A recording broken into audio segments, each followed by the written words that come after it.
एक साधु घाट किनारे अपना डेरा डाले हुए था।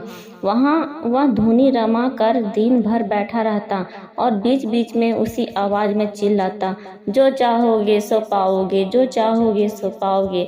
उस रास्ते से गुजरने वाले लोग उसे पागल समझते थे। वे उसकी बात सुनकर अनसुना कर देते और जो सुनते वे उस पर हंसते थे।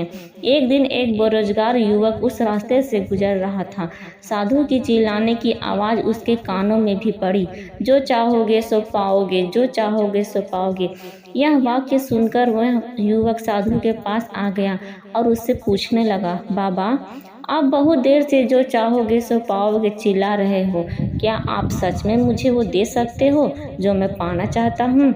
साधु बोला, हाँ बेटा, लेकिन पहले तुम मुझे ये बताओ कि तुम पाना क्या चाहते हो। बाबा, मैं चाहता हूँ कि एक दिन मैं हीरो का बहुत बड़ा व्यापारी बनूँ। क्या आप मेरी ये इच्छा पूरी कर सकते हैं? युवक बोला, बिल्कुल बेटा, मैं तुम्हें एक हीरा और एक मोती देता हूँ। उससे तुम जितने चाहे हीरे मोती बना लेना। साधु बोला। साधु की बात सुनकर युवक की आंखों में आशा की ज्योति चमक उठी। फिर साधु ने उसे अपनी दोनों हथेलियां आगे बढ़ाने को कहा। युवक ने अपनी हथेलियां साधु के सामने रख दी।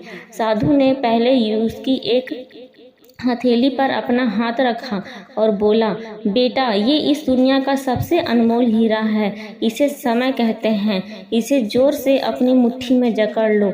इसके द्वारा तुम जितने चाहे उतने हीरे बना सकते हो।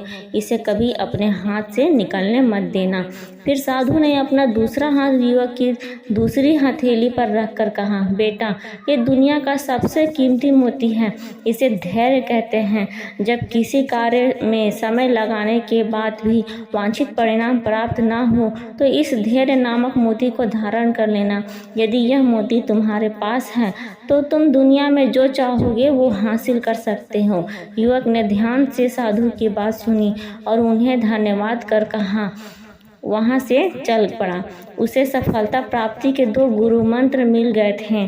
उसने निश्चय किया कि वह कभी अपना समय व्यर्थ नहीं गंवाएगा और सदा धैर्य से काम लेगा। कुछ समय बाद उसने हीरे के एक बड़े व्यापारी के यहाँ काम करना प्रारंभ किया। कुछ वर्षों तक वह दिल लगाकर व्यवसाय का हर गुर सीखता रहा और एक दिन अपनी मेहनत का लगन से अपना सपना साकार करते हुए हीरे का बहुत बड़ा व्यापारी बन गया।